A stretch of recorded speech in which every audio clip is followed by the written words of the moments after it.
예, 시장의 중심 잡아보겠습니다. 빅데이터 연구소 이상준 소장 함께합니다. 안녕하세요, 소장님. 네, 안녕하세요.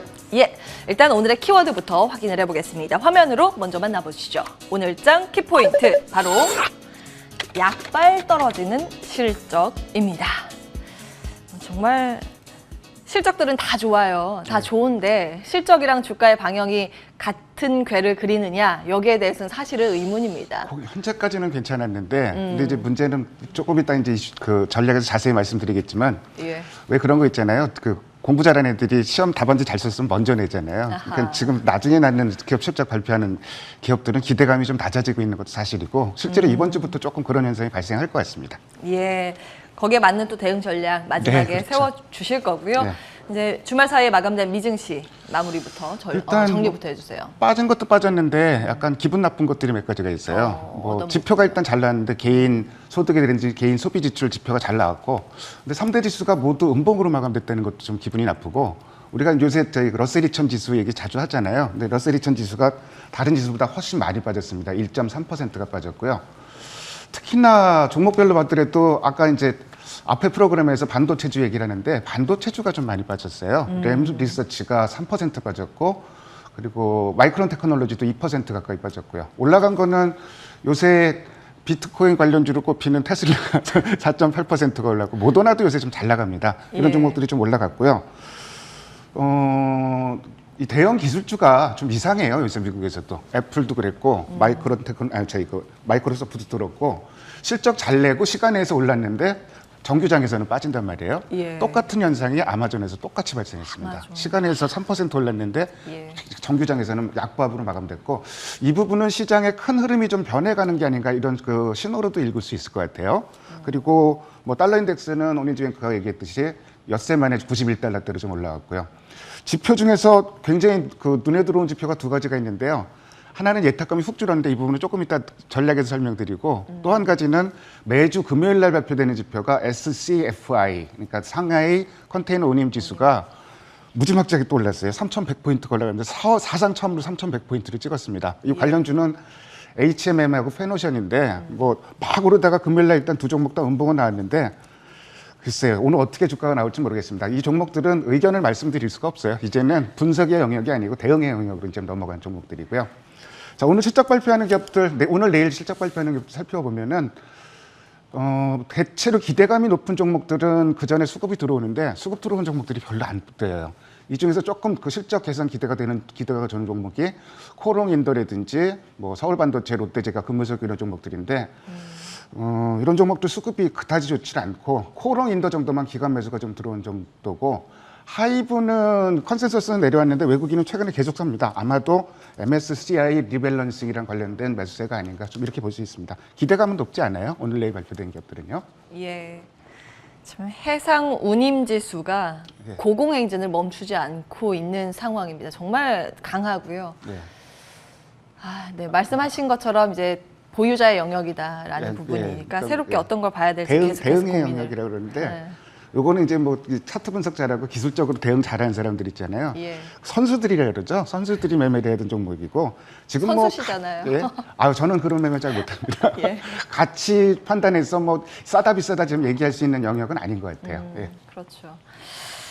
이제 워낙 이제 화주들보다 지금 선주들이 그 운임 비용을 꽉 잡고 있어서 예. 이게 쉽게 꺾이지 않는 모습입니다. 어쨌든 HMM이나 페노션 등등의 이제 해상 관련 기업들은 호재 안 나가고 있는 상황입니다. 자, 수급 특징주 이어서 정리를 해볼까요? 어떤 부분 눈에 띄었어요? 요새 수급 굉장히 좀 눈에 띄는 게 백화점주들이 수급이 좀 눈에 띄게 좋아지고 있어요. 특히 이제 신세계 같은 경우는 닷새 연속해서 지금 외국인 기관 쌍끌이 매수세가 들어오고 있고, 조금 이따 이제 수급 대장주로 꼽을 호텔신라가 이틀 연속 지금 사흘째 쌍끌이 매수가 들어오고 있는데, 호텔신라는 약간 좀 미스테리예요. 그래서 그 판단을 좀 해봐야 될 것 같은데 재미있는 현상들이 많이 있습니다. 예. 그리고 외국인은 금융지주사를 그 금요일에도 그렇고 지난주에 전체적으로 좀 많이 샀다. 배당 관련주죠. 신한지주 같은 경우는 이제 뭐 금요일날 쌍끌이 매수가 나타났고요. 코스닥 같은 경우도 소비 관련 주 파라다이스가 이틀 연속 쌍끌이 매수가 나오고 있습니다. 이 부분 소비와 관련된 종목들이 움직이기 시작하죠. 그리고 스튜디오 드래곤, LNF, 그다음에 나노스 같은 종목들이 쌍끌이를 기록을 했습니다. 자, 오늘 수급 대장주로 꼽을 종목은 호텔 신라를 꼽고 싶은데요. 왜 재밌냐 그랬냐면은 예. 금요일 날, 목요일, 금요일 기관 매수, 순매수 1등 종목입니다. 호텔 신라는 이틀 연속. 그리고 사흘 연속 쌍끌이가 나왔는데 금요일 날 기관 외국인 매수세가 세게 들어오는데 주가는 빠져요. 그 전 이틀 동안 올랐고. 그리고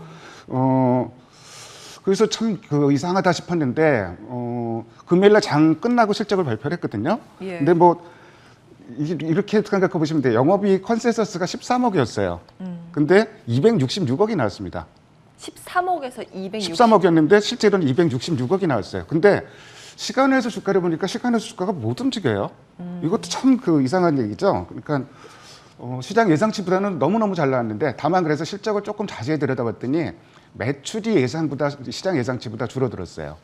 그러니까 이게 뭐 정말 장사를 잘한 게 아니라 비용 조절 잘하고 또 이제 그 공항에서 철수했잖아요, 면수점. 예. 그러면서 이제 이 임대료 나가는 게 이제 없어지고 이런 부분 때문에 이익이 좋아진 게 아닌가. 허리띠 졸라 맨게 효과가 있었네요. 예, 아무리 그렇다고 치더라도 시간 내에서 1%도 못 올리는 거는 저는 상식적으로 좀 판단하기 어려운데 오늘 어떻게 주가가 움직일지는 좀 판단하기 어렵고 또 판단하기 어렵게 만드는 부분이 지난주에 삼성그룹 지배구조 굉장히 이슈화 됐었잖아요. 예. 호텔신라 계열 분리되는 게 아닌가. 계열 분리하려면은 지금 이부진 사장은 호텔신라 지분이 단 한 주도 없습니다. 그러니까 상속받은 걸로 주식을 사야 되잖아요. 아니면 예. 주식을 교환한다든지.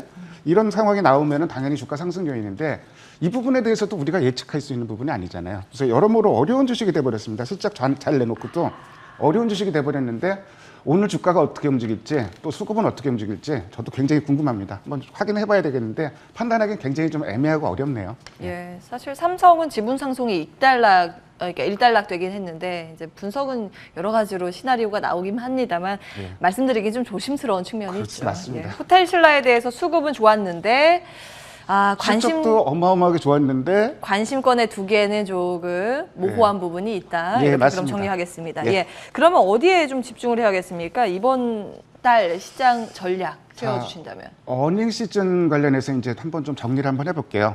저도 이게 제가 이제 뭐 혼자 사다 보니까 좀 빠진 종목도 있을 수 있는데 제가 집계한 거로는 지난주까지 컨센서스가 있는 종목이 실적을 발표한 종목이 71개 정도 돼요.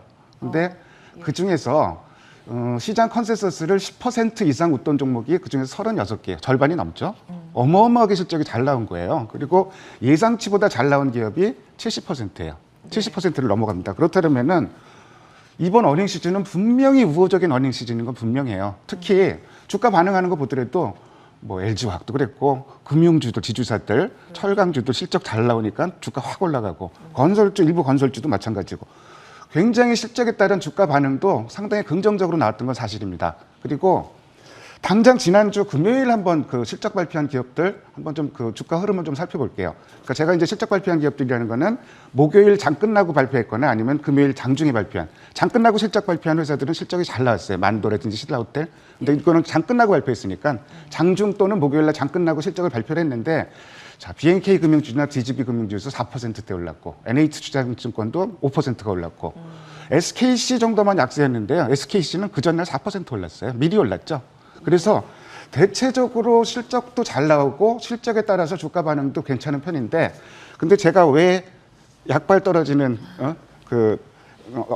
기업 실적이라고 얘기를 했냐면은 두 가지예요. 첫 번째는 자, 실적이 잘 나왔다. 주가 반영이 잘 된다. 근데 심하게 잘 된다. 너무 과하게 반응을 했다. 이런 종목들은 한번 급락을 하게 되면은 일단은 그 재료의 1차 반영은 좀 끝났다고 봐야 되거든요. 물론 이제 아까 오닝지앵커 얘기했듯이 지금 4월 수출 증가율이 10년 만에 최고치를 기록했고 그렇다면은 올해 뭐 2분기 실적도 당연히 뭐 기대를 해도 되지 않겠습니까? 그리고 다른 어떤 이슈에 의해서 올라온 게 아니라 실적에 따라서 실적이 좋아져서 올라왔기 때문에 이게 뭐 이제는 상승세가 끝나고 제자리로 돌아간다 이렇게 볼 필요는 없어요. 근데 어쨌든 앞으로는 주가 반영되는 정도가 좀 약하다 이거죠. 그러니까 금요일 날 철강주, 건설주 급락을 했는데 이게 이제 1차적인 신호라고 볼 수가 있고 두 번째로 이제 제가 말씀드릴 거는 아까 이제 그 예를 들었듯이 뭐 시험 잘 친 애들은 답안지 미리 내는데 나중에 나는 애들은 조금 이제 자신이 없잖아요.